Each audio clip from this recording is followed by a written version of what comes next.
চাঁপাইনবাবগঞ্জে যাও যদি বন্ধু হাড় খেয়ে বাড়ি যাও, কালার রুটির সাথে ধইনার পাতের চাটনি মজা করে খায়ো, আজি হাড় খেয়ে বাড়ি যাও। চাঁপাইনবাবগঞ্জের ঐতিহ্যবাহী একটি খাবারের নাম কালার রুটি। এই এলাকার 90% মানুষ যা সকালের নাস্তা হিসেবে খেয়ে থাকে। ধইনার পাতার সাথে লবণ বাটা ও বেগুন ভর্তা এই রুটি স্বাদকে যেন আরো বাড়িয়ে তোলে।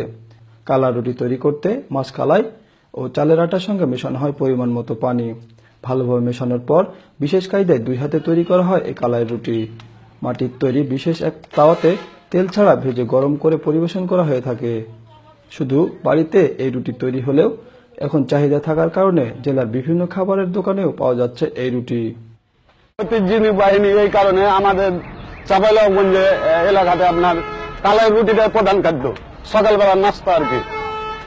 কালাই রুটি যদি না খায় তাহলে মানুষের একটা মনের ভিতরে কি বাই থেকে যায়, দেখে যে মনে হয় কি যে কি খেলাম না।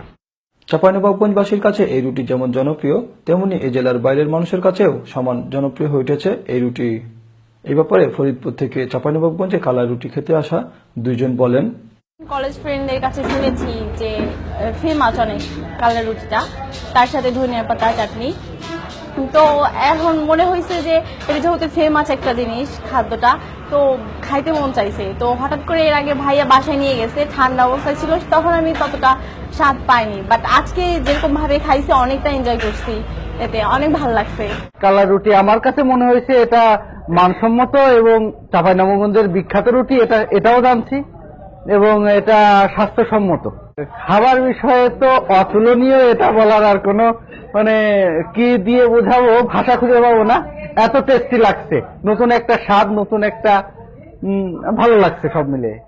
চাঁপাইনবাবগঞ্জ ছাড়াও কালাইয়ের এই রুটির প্রচলন রয়েছে রাজশাহী ও নওগাঁ জেলাতেও। এসব অঞ্চলে সকালের নাস্তায় ব্যবহৃত এই রুটি জায়গা করে নিয়েছে দোকান ও হোটেলগুলোতে।